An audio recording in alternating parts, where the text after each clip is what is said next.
evening and tá fáilte Galer. You're all very welcome to the first in the series for this semester of the Gaelic Roots Music, Song and Dance lecture series. I think that's what it's supposed to be, Beth, is it? That's really my co-director here, something like that.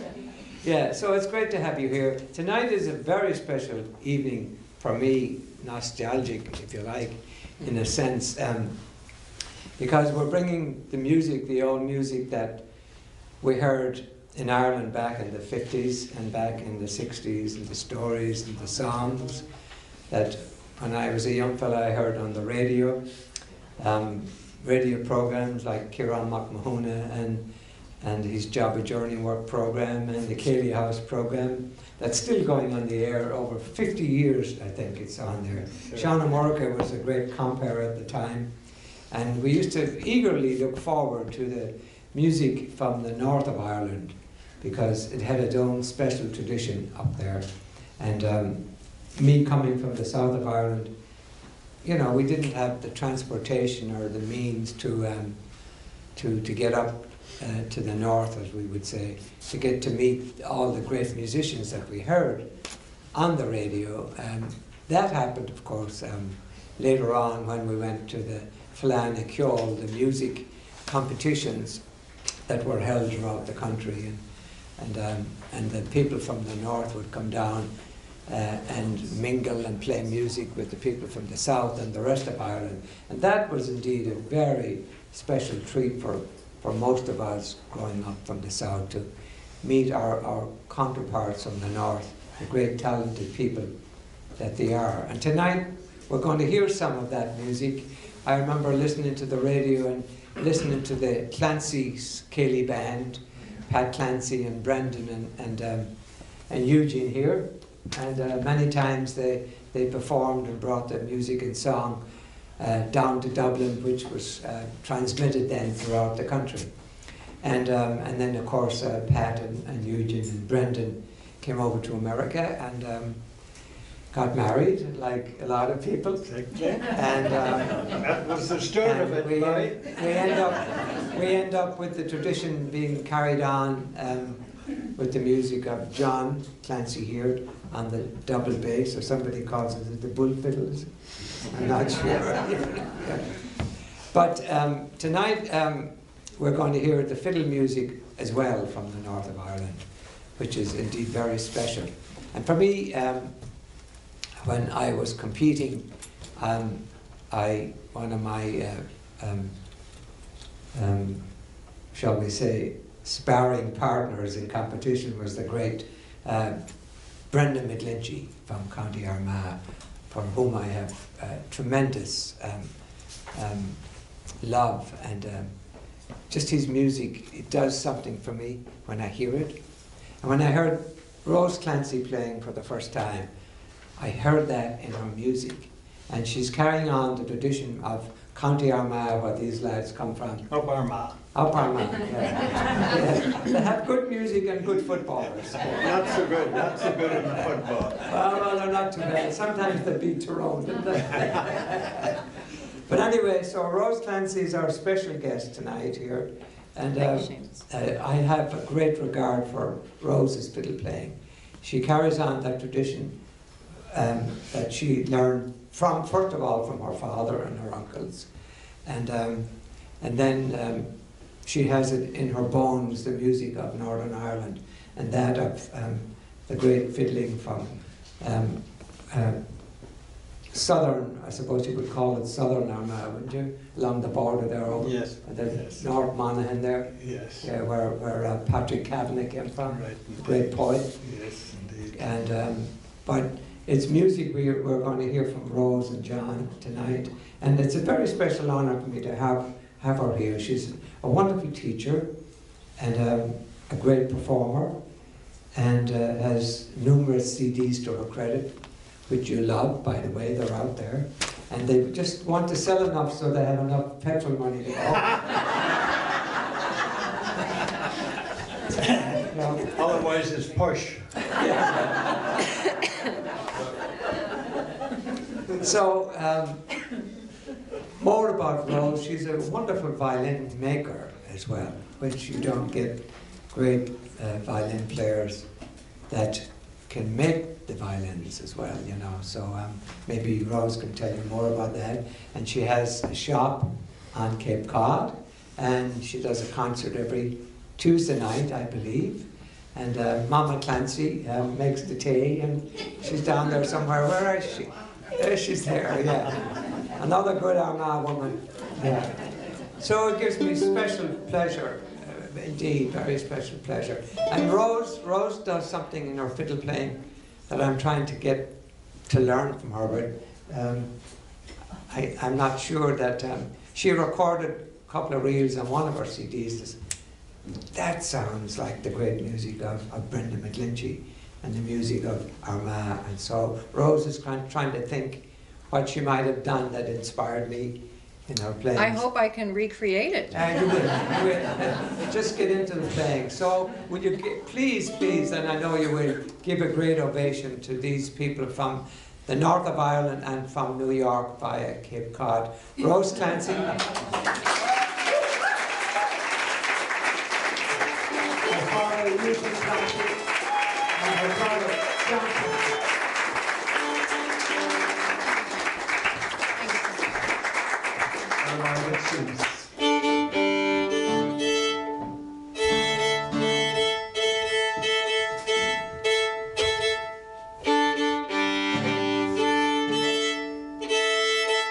Okay. I don't know what to do with this now. Just move it over here. Yeah. All right. Move right your chair a bit though. Okay. There we go. Oh, I guess I don't, well, can you hear me all right? Yes. Do you prefer I talk into the mic for the, okay. Okay. All right, see, this is the problem. Yeah, just lower it a little for me, if you don't mind. That's great. Okay. You're not going to start making a speech or anything. I'm saving my speech. When you're on the mandolin, you can twist this and push it up like that. Okay. So there you go. That's great. Well, I just say that we're really delighted to be here, and thank you for such a kind introduction. God, it Seamus, was mighty, wasn't it? really, I don't think I've ever been introduced so mightily before. Eloquently, indeed. Yeah, and of course to Beth Sweeney also for inviting us up too and organizing everything. We really appreciate it. And I have always been a great admirer of Seamus's playing. I think he's brilliant. So it is a great honor to be here playing at Boston College. And we're going to start off with a couple of jigs. So let's play them and then we'll tell them what they are. Exactly. Okay, after two. Here we go. 1, 2.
So those were, the first one was called Charlie Hunter's, that's an Irish jig.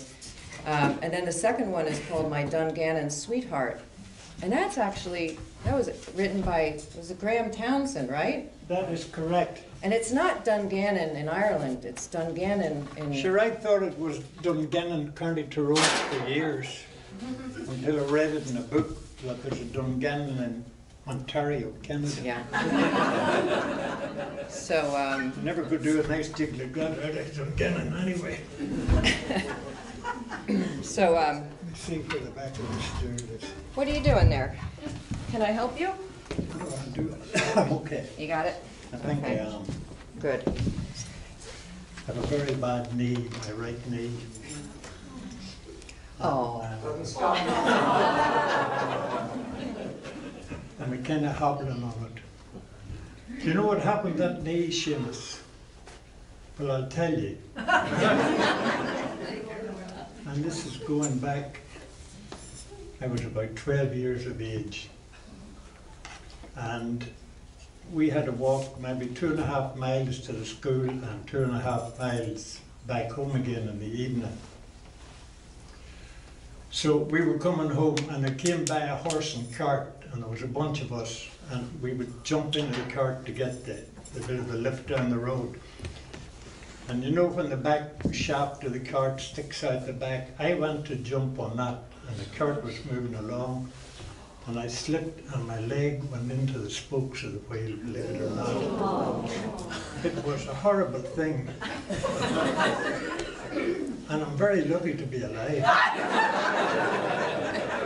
That's It could have just broke my leg in two.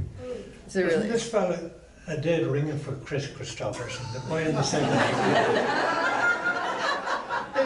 do you know who that is? That's Sean Smith, who wrote the lovely article in the paper. Way to go. You're really, I'm sorry, John, I blew that. it's Sean, not John. No worries. No worries.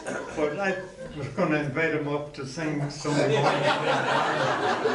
you know what? He's a fine musician and a fine singer, so he probably could. I bet you could. Chris Stuyvesant isn't in my repertoire, though.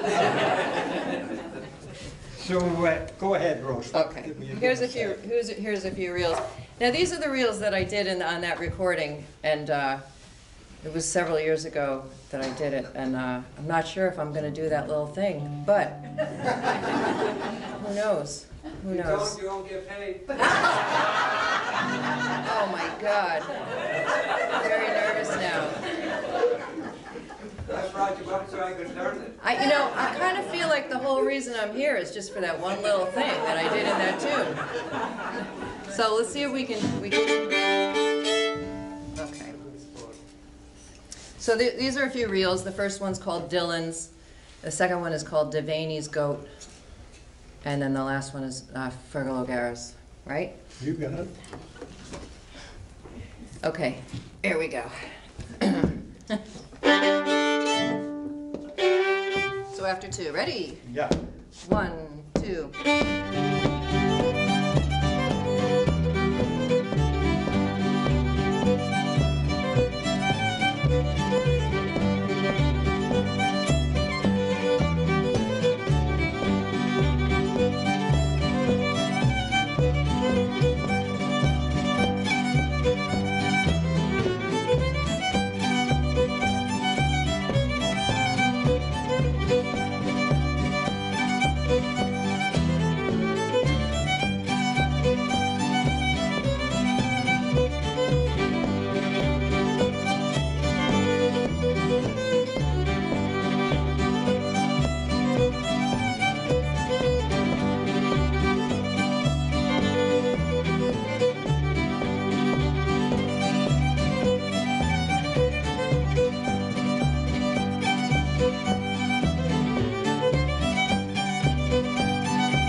For those of you who might remember Brendan McGlinchey coming to Boston College, that just so reminds me of the music of Armagh and Brendan McGlinchey, the great player that he is and the great player that you are. Well, thank you so much. It's just so great. Thank And you. the first time that Brendan and I ever got to play, we played on the same stages, but we never got to play together on a stage until he came to Boston College. So that's great. So Rose, thank you. That's Thank great. you, Seamus. That's great. I'm so pleased that I still have it. Remind us, Seamus.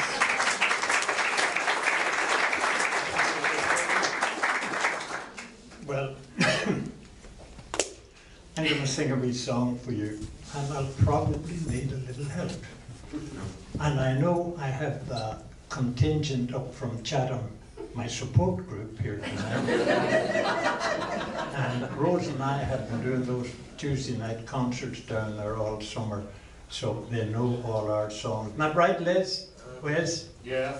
Let's see if you can remember.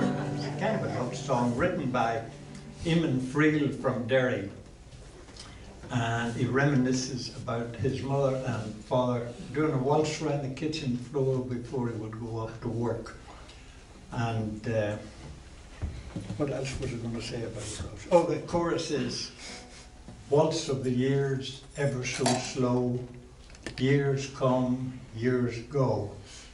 Stay in my arms all through the years, through laughter and tears. And here's, we'll try the chorus. Waltz of the years, ever so slow. Let me hear the Come on, Chatham. years come, years go, stay in my arms, all through the years, through laughter and tears. Try it again. Now of the years, ever so slow, years come, and years go.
wonderful that you just learned that chorus like that. See that? I know.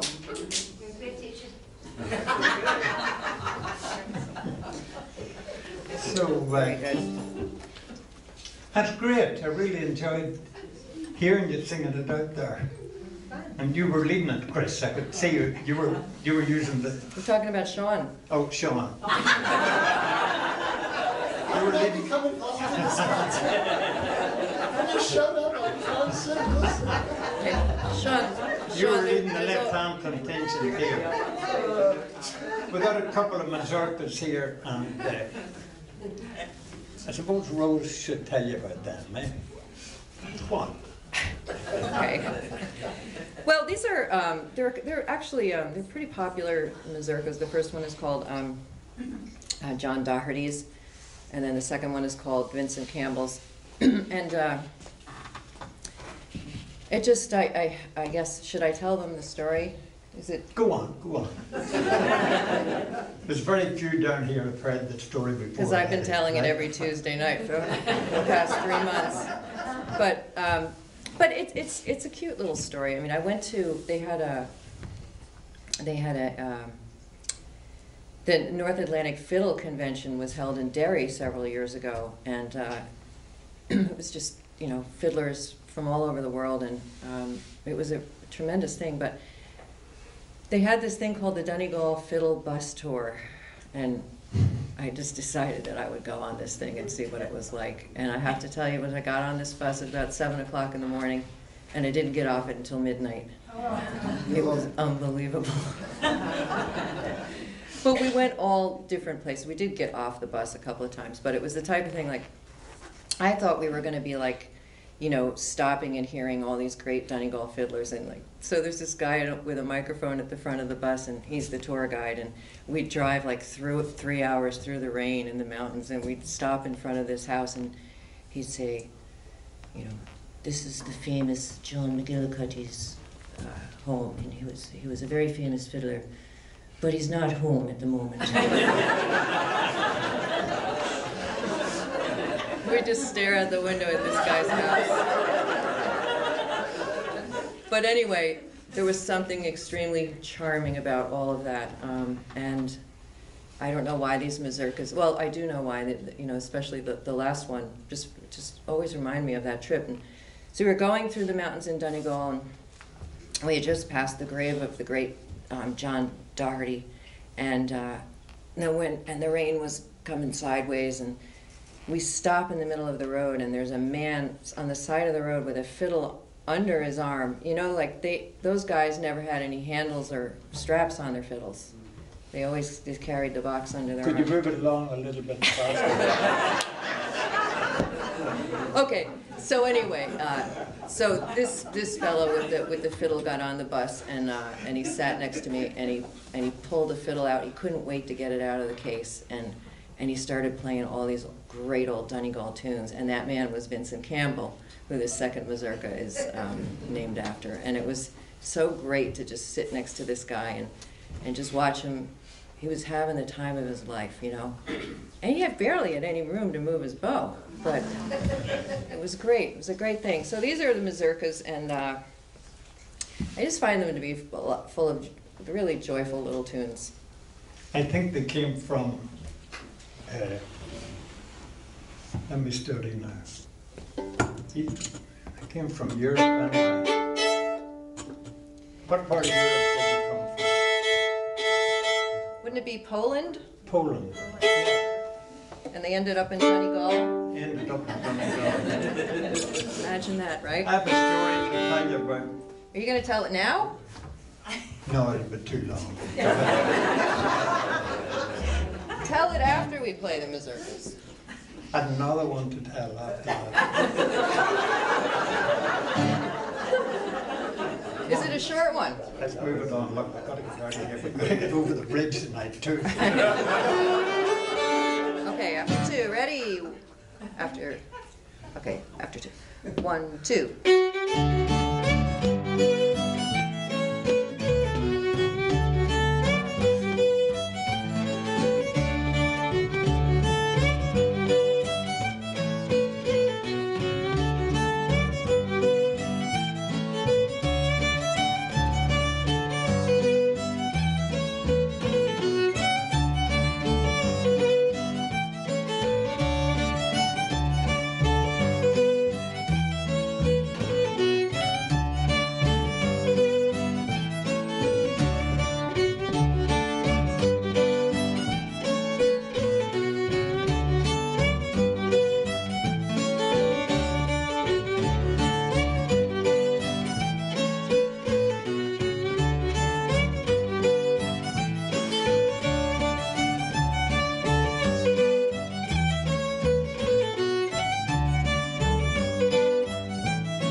tell a wee story while you're You tuning see, the with Eddie? mazurkas were only half as long as the story.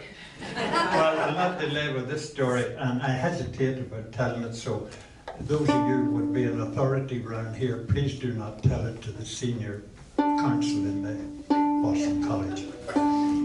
So there was about 1973, the British Army swooped around the north and interred every young man from 15 to 40, you might say. And they were all brought into the Maze prison camp down there. And poor old Jimmy McKay depended on the son who was locked up down in Lockcash to help him around a bit of a wee farm that he had. So he wrote him a letter and he said, "John, son, I am lost. I am not able to dig the field. I'm not fit to dig the field. And I know if you were here, you would help me to get it done." So John wrote back to him and he said, "Father, whatever you do, do not dig the field because the guns are hidden in the field." So the very next morning, half of the British Army was in and dug up the whole field.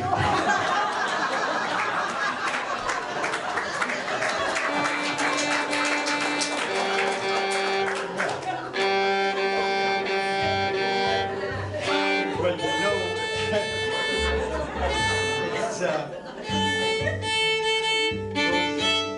Yeah?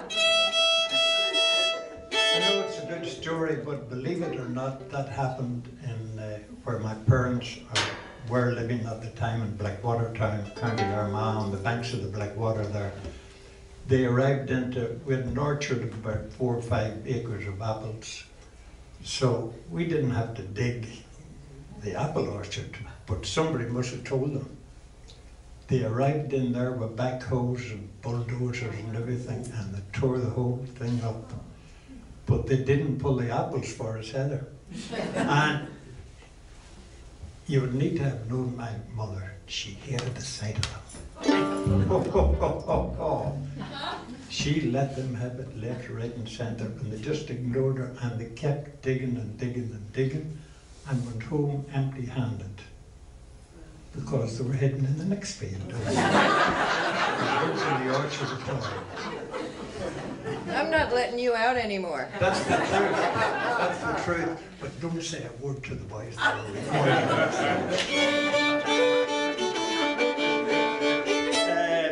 Here's a tune my brother Pat wrote. If you know Chatham, there's a beautiful little harbour called Stage Harbour, and it's just that it goes around and round and out by the little lighthouse and lets you out into Nantucket Sound. So Pat come up for a while and we were going out to do a bit of fishing, so we were going out through the harbour and he said, "Isn't this just the quietest and nicest place you would ever see?" And I agreed with him. He said, "You know, I'd like to write a tune about it." So we did. He wrote a kind of a slow air called Leaving Stage Harbour, and we're going to play it for you now. 1, 2, 3, 1, 2.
Jig or reel? Jig. Jig? The look girl. Okay.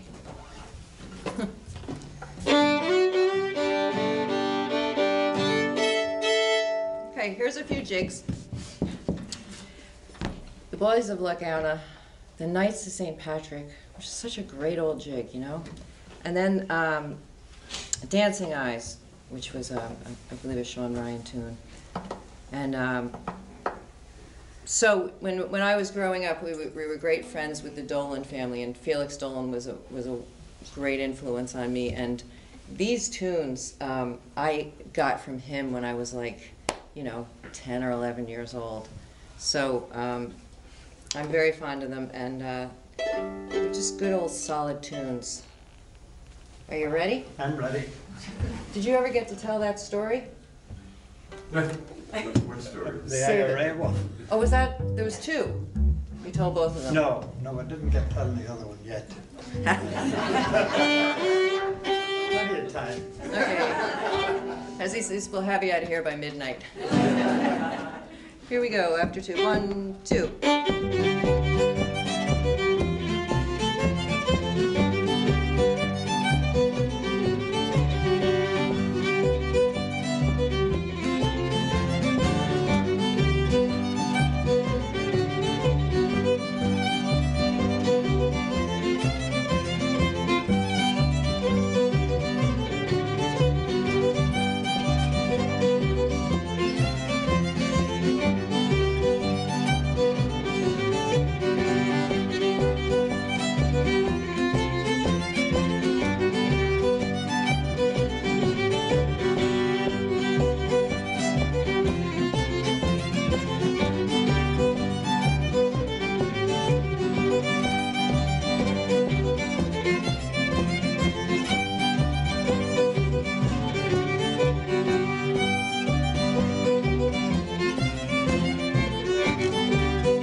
Should I sing that Slieve Gallon Braes wrote? Sure. That'd be a good thing. Okay, a song called Slieve Gallon Braes. Slieve Gallon is a bit of a hill, you might call it. It's not really a mountain and that. Up in the foothills of the Spurren Mountains, quite near where the late Seamus Heaney was born and raised up in Bellaghy. And it's not sang too much around County Armagh, thanks be to God, but it's very popular going on up through Tyrone and Derry in June.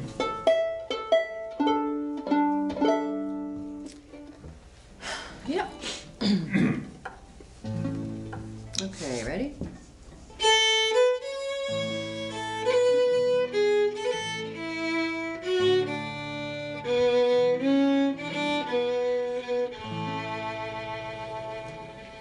As I went a walking one morning in May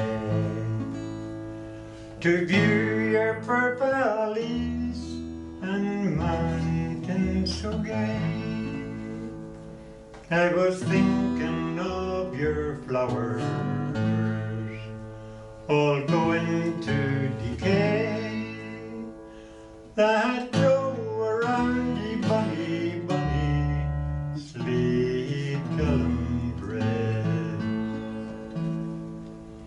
Oft times have I wandered with my dog and my gun, and I've travelled your valleys for joy and for fun.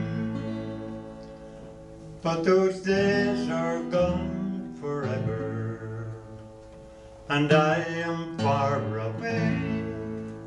So farewell unto ye bonny, bonny sleep kiln breast. And oft in the evening, when the sun is in the west, I roamed hand in hand with the one I love best. But those dreams of youth have vanished, and I am far away. So farewell unto ye bonny, bonny sleep kiln breast.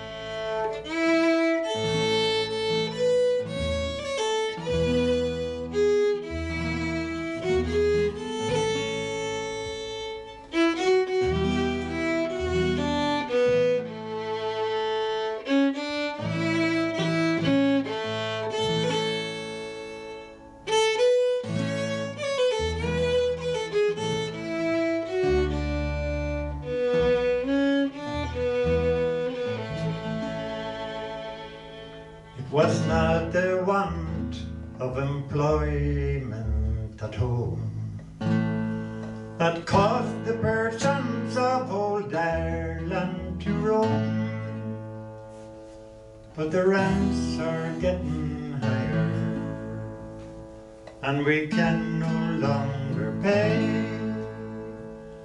So farewell unto ye bonny, bonny sleep breast.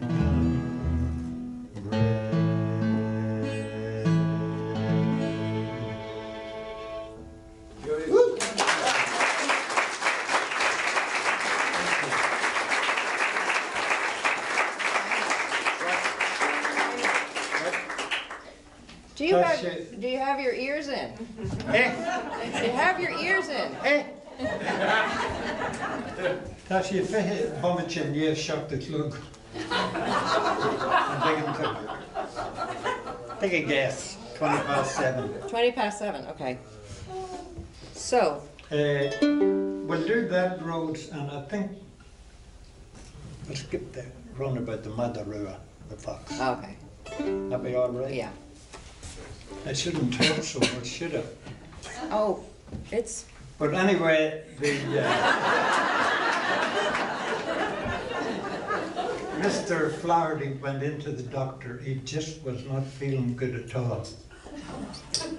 So the doctor examined him up and down and all sorts of tests, arms and EKGs and all that stuff. And he said, you know, Mr. O'Flaherty, I just can't diagnose your trouble at all.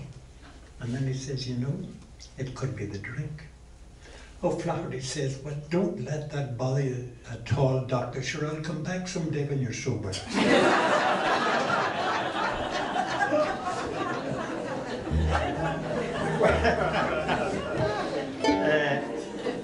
Go ahead, Rose. Are we, The Scottish thing. okay. Right, so this is actually, yeah, kind of a Scottish set. And, but I have to say that having my family coming from the north of Ireland, and my father was greatly influenced by the Scottish music. And I think what you would tell me was that like that was the only radio station you could get up there. It was the ones from Remember Scotland. Radio Athlone? We could scarcely get that with a wet battery. A wee wet battery that you carried down and got it charged. Remember that, Seamus? And then when we'd go to get Keeley House, there'd be such a crackling match going on. You couldn't hear it. On the other hand, the BBC Scotland, we would get that crystal clear, and they had a programme called Take the Floor every Saturday night for 25 years. And there was lovely music there too. So we would have been influenced quite a lot with that type. Jimmy Shand. With Jimmy Shand and Yeah. Carmichael and And so my father's brother, my uncle Brendan, would tape the Scottish show on a cassette, and he would send it to my dad. And all right, he's saying crystal clear, it was anything but. So you can imagine, all right, so this like Scottish music on a cassette with like all the crackling and everything. And We loved it. we were exposed to this as children all the time in the car, but then it catches up to you, you know. So I really enjoy this kind of music, and I'm going to play a tune called The Battle of Waterloo. no, you're not. We're going to play the Stan Chapman's Jig. That's not Scottish. Well, MacArthur wrote this. All right, all right. But if, Forget everything I just told you. I thought we were going to wrap it up, but here we go.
That was that was about, I don't know, that was like Cape Breton, Scottish, Shetland, American, all in one set.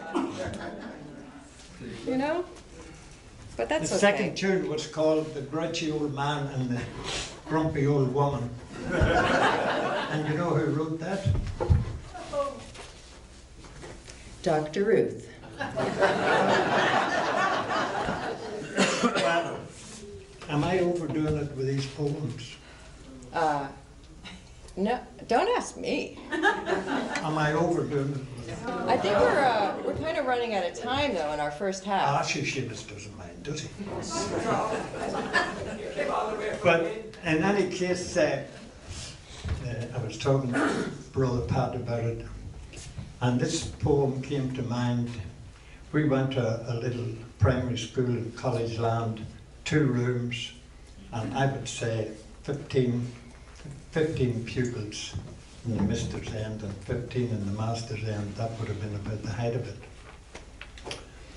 But once a week we would, when you got into the master's side, you stood around the floor and everyone had a poem, a designated poem, and you would have to recite that poem. And mine was, let me think now.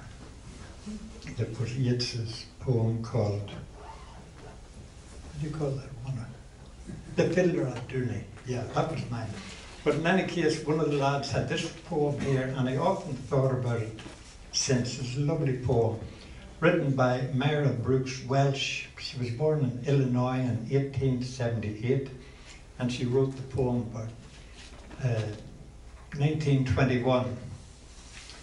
Now the thing about it is, I have to prompt myself because this was not my poem. Otherwise, I would have had it off by heart. So here we go, and it's called The Touch of the Master's Hand. 'Twas battered and scared, and the auctioneer thought it scarcely worth his while to offer for sale the old violin, but he held it up with a smile. "What am I bidding, good folks?" he cried. "Who'll start the bidding for me? $1, $1, them 2, only 2, $2, and who'll make it 3? $3 once, $3 twice, going for 3. But no, from the room far back, a grey-haired man came forward and picked up the bow. Then wiping the dust from the old violin and tightening up its strings, he played a melody pure and sweet as an angel sings. The music ceased, and the auctioneer, with a voice that was quiet and low, said, "What am I bid for the old violin?" And he held it up with the bow. $1,000, and who'll make it 2? 2,000, and who'll make it 3? 3,000 once, 3,000 twice. "Going and gone," said he. The people cheered, but some of them cried, "We do not quite understand what changed its worth." Swift came the reply, "The touch of the master's hand." And many a man with life out of tune and battered and scared with sin is auctioned cheap to the thoughtless crowd, much like the old violin. A mess of pottage, a glass of wine, a game, and he travels on.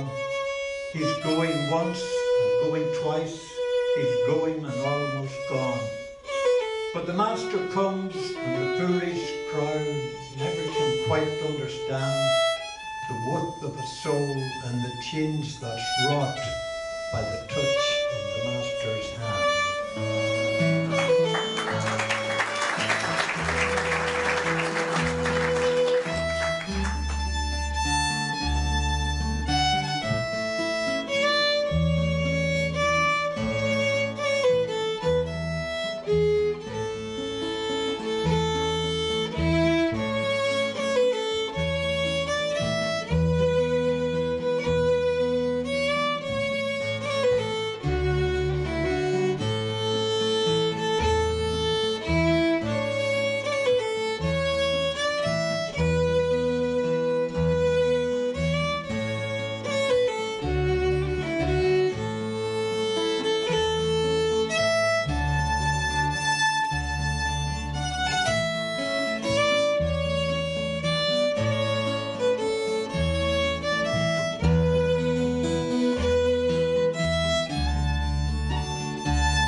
would have time to tell the story about the bike, The bike? the bicycle at the school. Oh, go on. All right, Seamus. I just take 2 minutes to tell it. But I was in the mistress's side. Miss Hendren was her name. And I just learned to ride a bicycle. And a lot of the lads that were on the master's side were fit to ride a bike, and they would got a bike and they would bring the bicycle to school. And there was a fellow there that had a brand new bike called Peter McCormick. And Peter had a lovely bicycle. So I had to use the bathroom. And the bathroom would have been a good, maybe a bit more than 100 yards walking away out in the field, out the back. This is right in the middle of the country. So I said, please miss, may I leave the room? She said, certainly. I espied Peter's bike leaning against the hedge outside, and I said, you know, I could save some time if I just threw my leg on this bike and went out to the toilet on the Peter's bike. So away I went, unaware that Peter saw me through the window on the other side of the school, taking off on the bicycle. The alarm was raised, and Toomey and the whole classroom ran out onto the road. They thought I had took off down the road on the bike. So I took care of business and heads back in on the bike, and I come around the corner of the school, and there they're running left, right and centre. He had even equipped them with referee's whistle, that if anybody saw me, you were to blow on the whistle. Well, Toomey looked round, Master Toomey, he looked round and saw me, and I'll have to tell you, I got a bit of a hiding for taking the shortcut to the toilet. What were you going to say next now, Rose? Where are you at here? That's just a great way to end the first set with a, Oh yeah, a toilet story.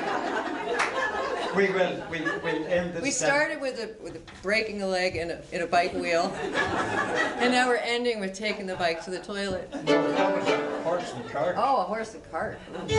Let's do. All right, we'll do these few tunes. These are actually the Scottish ones, and then we'll be back. And we do have some CDs for sale, and we're hoping we'll have enough gas to get home. So.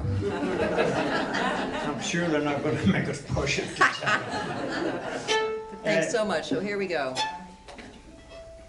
Are you ready? Yes. Okay. After 3, 1, 2, 3.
we're gonna, I'm gonna start off by just playing just a few slip jigs, just solo with nothing backing me up. These are slip jigs that I did on my CD, and we didn't put any piano or anything on them, but I did have Brendan Dolan playing flute on them, but they can kind of stand on their own, so we're just going to start off with a couple of slip jigs. Oops, take this thing off. Okay.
John and Eugene back up.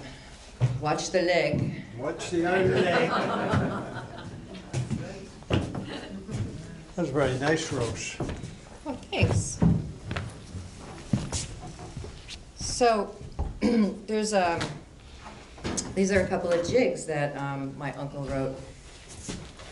The first one's called the Kesha Boy, and then the second one is called the Dark Lonin. And if you saw, there's a CD out there called Go On, and it's the Clancy Brothers, recordings of the Clancy Brothers, like from old radio broadcasts and stuff like that. But he's the one with the big head of black hair playing the piano accordion. There's another guy has a big head of You have a head of black hair in that too. But anyway, they're really nice jigs. And how old is Pat now? 80. It's going to be 84. He's going to be 84. And he still plays his accordion every day, and he writes tunes.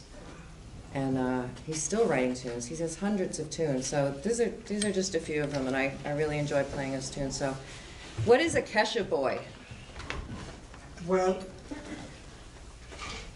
the Kesha Boy is, I think, a bit of a vagabond lad. Did he ever use that back down, Claire? I don't even know how to spell it, but it was quite popular up around Armagh. The Kesha Boy. On our way to school, there was a flat part of the road that ran about more than half a mile, and it was in low land, and that was called the Kesha Boy Rampart. We used to call it the Kesha Boy Rampart. rampart. But in any case, when it would rain heavy, as it did quite often up round Armagh, that would flood. And when it flooded enough, we didn't have to go to school. Because there was no way of getting through it. Timmy had a master, he had a bike. And Another bike story. no, that's enough. I've another. Go on. He had a bicycle with an engine on the back of it. That was in the 50s, maybe. And the engine engaged the driving wheel. The engine was just at the back of the saddle, and then there were two rubber wheels that rubbed against the tire, and that kept him going. So he would throw the two legs up on the handlebars and go right through the flood. You know. Oh, TJ was quite a good teacher. And Mrs. Lamb, she was Mrs. Lamb when she got married. But the mistress on the other side, I will never forget her for the songs that she taught us when we were up to, from 4-year-old up to 8 or 9, when we would move up to the master. She had a wonderful music program of Irish songs and Irish poems and that, and she was just wonderful. And then it went on, years and years went by, and in 1964, myself and my two brothers came home from the United States, and we'd done a concert in one of those big halls in Belfast. And who do you think was sitting in the second row? Only our teacher. I was thrilled to bits. And she was in her 90s at that time. Oh, she says, I wouldn't miss it, didn't I teach you all right? Okay, without further ado, Rose. Here we go. After 2. 1, 2.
Here's a song called Annie McKelvey.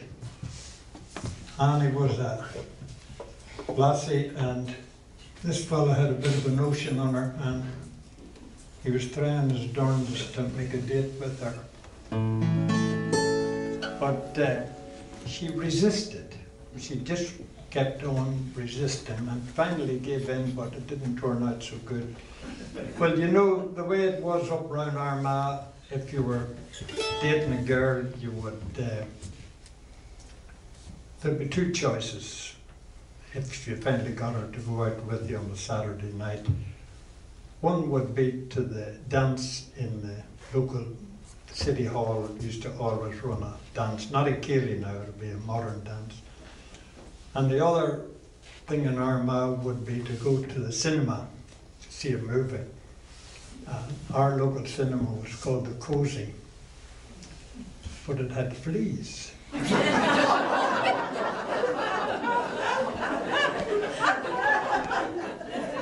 Ask my wife sitting down there. Oh, she's down there. It did. So you were stuck with bringing her out to the dance. And it was quite difficult to date back over in Ireland in those days. I would say, like, well, I'd love to take you to the dance in the town hall. Where can I meet you? She said, I'll meet you in front of Sandy McPherson's sweet shop, sweetie shop, candy store. That meant that you have to have a good bag of candy already. So you would go in and you'd have the big bag of candy in your pocket. And her meeting time would be up already. And you're standing like this on the side of the footpath, and people looking at you with your hands in your pockets, and you're trying not to look, but up and down and up and down. Thanks be to God, she turned up.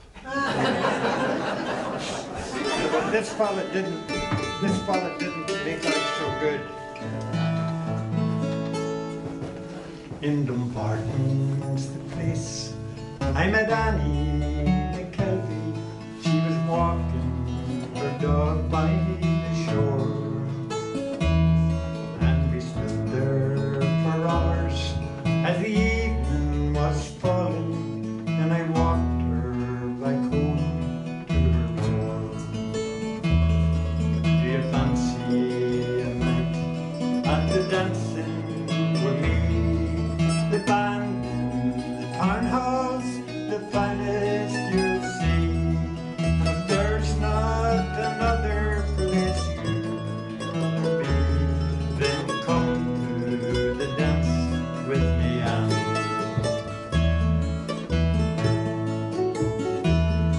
I'd need a few days to consider your proposal. My mother would have to consent. So I left her that night with a kiss on the doorstep, and back home through Poland I went. Do you fancy a night at the dancing with me? The band in the town hall, the finest you'll see. And if there's not another place you'd rather be, then come to the dance with me, Annie. Well, she finally agreed to come out with me dancing. We would travel to Clydebank by train. On that coal station platform, I waited for hours, but I never saw Annie again. But you fancy a night at the dancing with me? The band in the town halls, the finest you'll see. And if there's not another place you'd rather be, then come to the dance with me, Annie.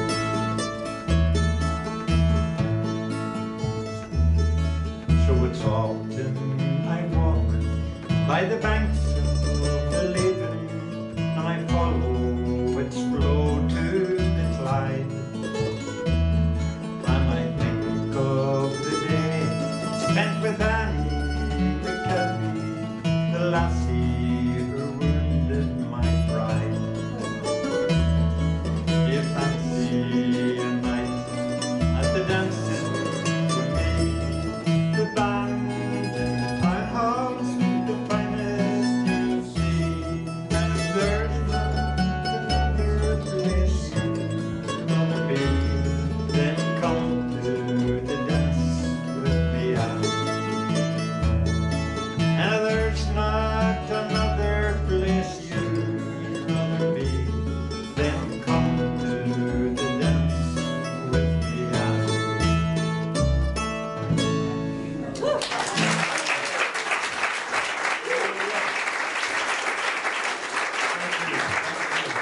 was no treatment for any young man, was it?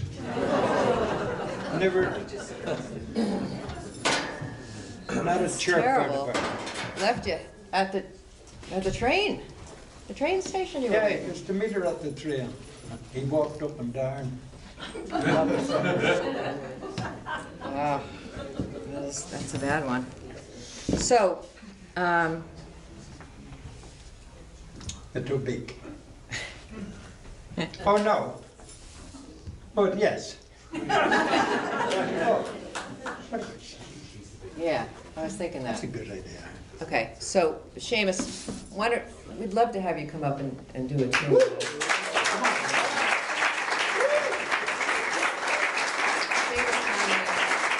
of the great fiddlers of all time. Very honored to have a tune with you. Okay. Well, you want to be on the left. Okay. Are you ready to go on tour, Seamus? Yes, sir. Okay, so you go. All right, go that way. Well, this has just been a wonderful evening before Rose and I play. Hearing again the traditions of Northern Ireland in the singing and in the music. It's so rewarding to have had the presentation that we've had in the first half of the concert. You're too much, who you are. I was telling Jean, and just in the phrasing of the songs and the poetry that he read for us, the touch of the master's hand, and the music that John and Rose played. It's a great celebration of the music of Northern Ireland, and to hear the music of the Clancys being carried on by Rose and by John. So it's great to have them here at Boston College. And we have our new director with us tonight of Irish Studies. And Father Oliver, you would have loved the first half. You're going to love the second half. I hope you can stay.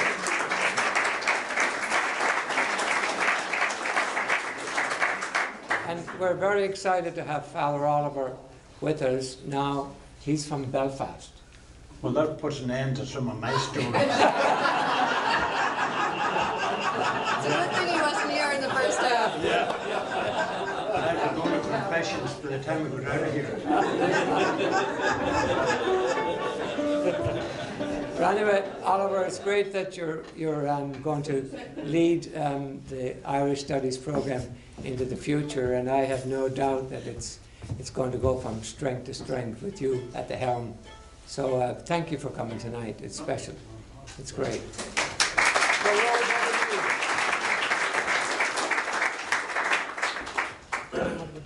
Okay, so we're going to play a few good old reels. The first one's called The Reel of Rio, and the second one's called Dinny O'Brien's, and then the last one is called The Yellow Tinker. And we'll do them twice each or three times? Do twice. You're the boss. No, I just want to Yeah. do whatever works for you. We'll do them twice, I think, huh? Was there a reason that you chose these? Or was that because the first one was composed by fiddler Sean Ryan, Right.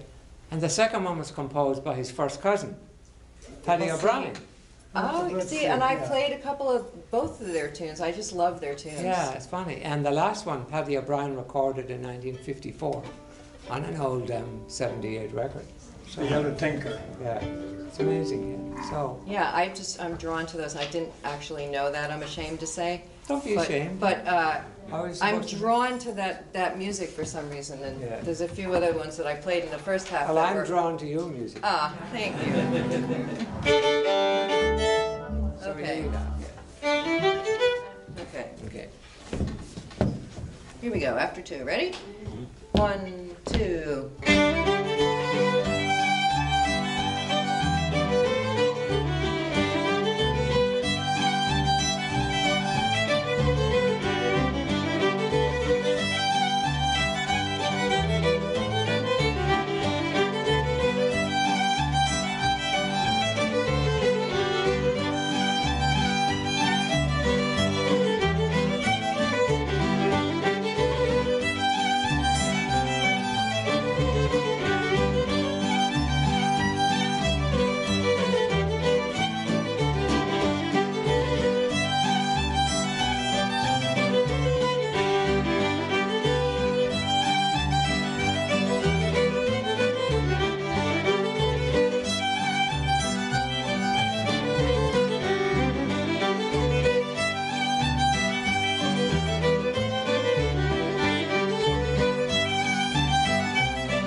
Thank you, Seamus. It was just such an honor to play with you, and I loved every moment. It was great. Me too. Great stuff. Do you get a video of that, Maura? Did you get a video of that? Send it down a copy of it, will you? It's all right, you see it on YouTube in the morning.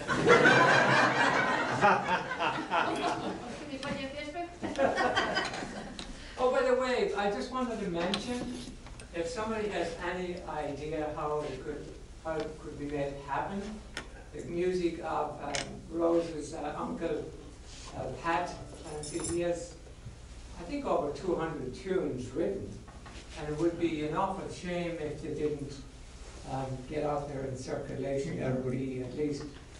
Would be good, but he's a hard man to move, you know. Yeah, he probably won't do anything written, but if anybody has any idea how it could be done, or if there was a grant or something, we pity that these tunes are not preserved for posterity. So Should be done. And the Clancy tradition played some of them tonight, so I think they were beautiful. So if you have any ideas, maybe you could let Father Oliver or myself or my colleague or co-director Beth Sweeney know. I think it's important. Preservation is very important, and It is. the work that they do in the libraries is. You can't talk to this fellow though. It's vital to preserve preservation of. So thanks. Think about it. Thanks, Seamus. That's a good idea. I'll tell him when I'm talking to him at the weekend what you said, and maybe that'll put a bit of sense in his head. Now, What time is it? tá sé leithine 8, Corvée. Are you in a rush to get us out of here? Seamus? Good happen. Soundman will be back in 5 minutes. He might take the mics away. Nothing. We might get the hook. No, you have to continue to do whatever you're more than welcome. No, we'll take it maybe another 10 minutes. Would that be all Whatever right? you take. Well, what time is it in English? It's 20. nearly 8:30. Oh, see, we're supposed to end at 8:30. Well, that's why I was talking to Seamus about it. Okay. Maybe I'll talk to the Belfast man.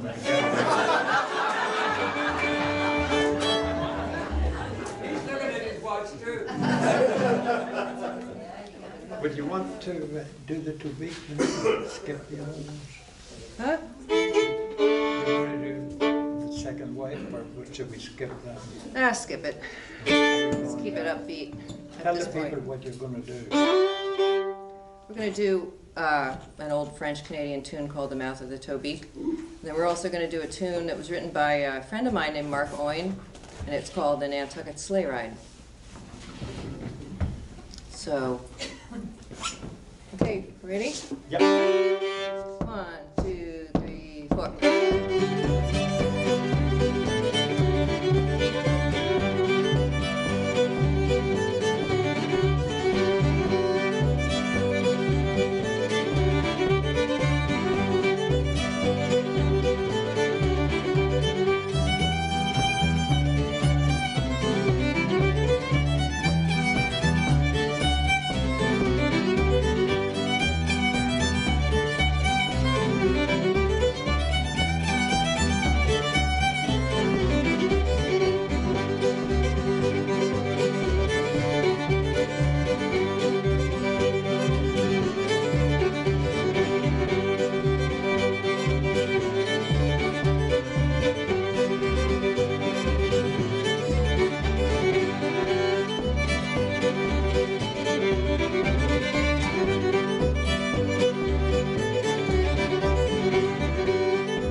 I think we have to kind of cut it short, and I think we should do a song and I don't- another.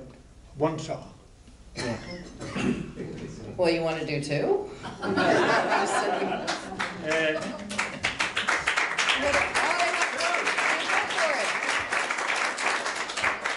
Uh, I don't know. Oh, stop it.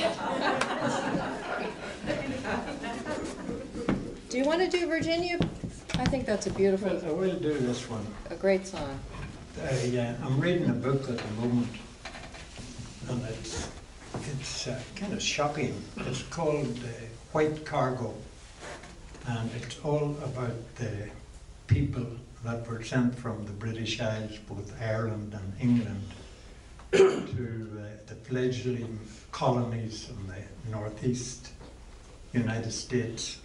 And it was so cruel, it was so hard to believe that they were picking up children from boys and girls, like from 10 to 16, more or less kidnapped, and they were sent off to Barbados or West Indies or Virginia.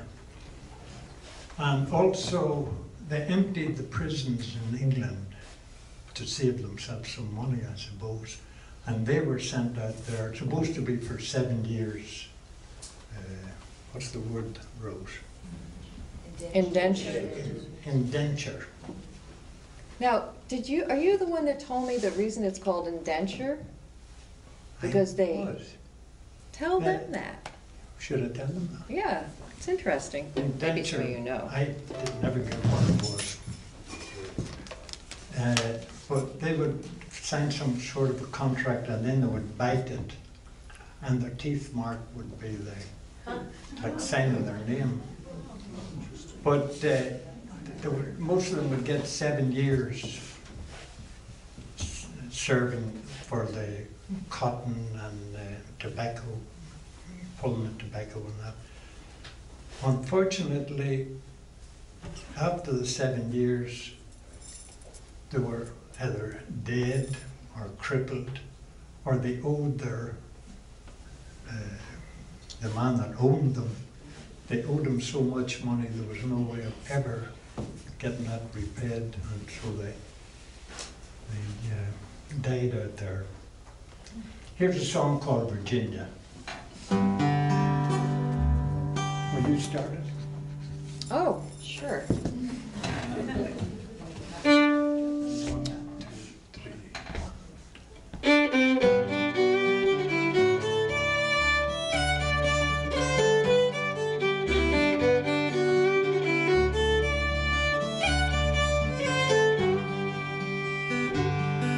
Oh, come on, you young fellas, wherever you may roam, and listen now while I tell. Well, there's many the young man myself I have seen, more fitter to work than to die on the street. But those hard-hearted judges are cruel, they have been, for they sent us poor lads to Virginia. Yes, they sent us poor lads to Virginia. Now when I was in service in fair Dublin town, I worked long and hard for my master. And the pretty young permits, they led me astray, and my work I neglected to sport and to play.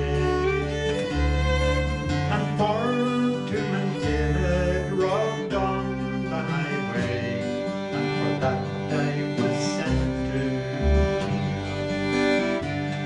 And for that I was sent to Virginia. When we got to Virginia, that cruel, shameful place, which now I recall in my story, our captain, he stood with a whip and a cane, and he ordered for us to be sold out of jail. And like horses, they yoked us to plough the salt mill.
I think we're going over, so we better. Did you sell a few CDs? I did. Thank you so much. You know what? I think we're going to make it home. I think we're going to be able to get enough gas to make it home. We'll have to find the petrol station open before we head out. Gene, I bought 3 just for the gas money. So I want to say before we finish up how much I enjoyed being here tonight. And thank you to Seamus for inviting, and Beth too, for inviting us over here. And thank you to Drew for the sound. I don't know if he's gone, but And Jack's doing the video. Jack's doing Don't the let video. the other boys see the what about the IRA, please. We'll take care of that now. But you know, we have met so many old friends here tonight. It's wonderful. There's Oh, a- tell her about yeah, there's a couple here, Lynn and John Halbrahan, and Rose and I played at their wedding in 1982.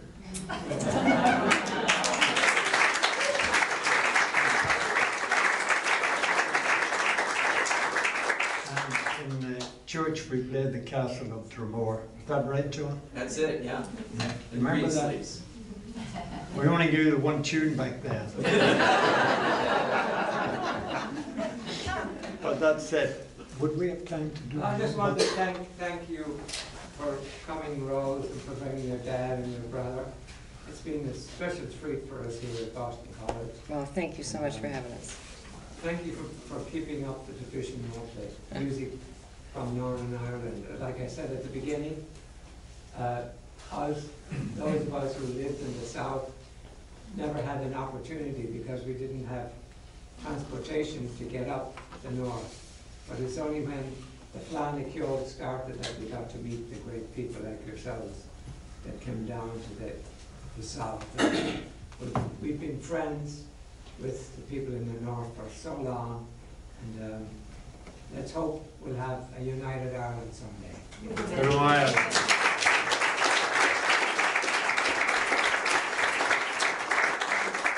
Speaking of special people, there's one very special person in the hall tonight that was very good to the Irish Studies program, Father.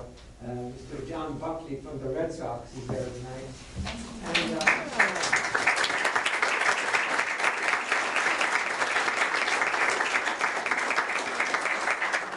some of you might have been at the Red Sox the night they lost. back in the, probably in the 90s. Yeah, and Mr. Buckley invited all of the teachers that were out from Ireland and the great American teachers that we had at Boston College for that particular week of Gaelic Roots. He invited all of us out onto the, I don't know, what do you call it, the pitch? Field. We all played, and John said we played in front of the biggest audience we ever had, 30,000 people. Wow. Fantastic. So Mr. Buckley, thank you so much. And thanks for being here.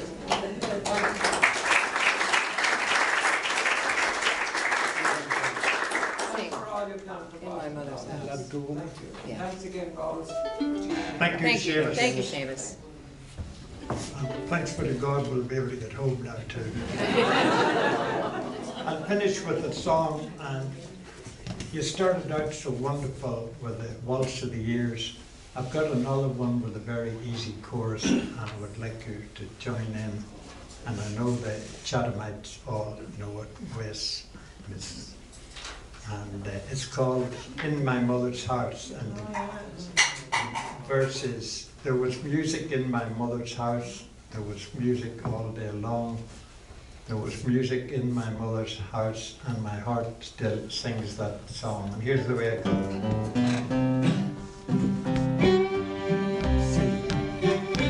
There was music in my mother's house. There was music all day long. There was music in my mother's house, and my heart still sings that song. Let me hear it again. There was music in my mother's house.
Thank you.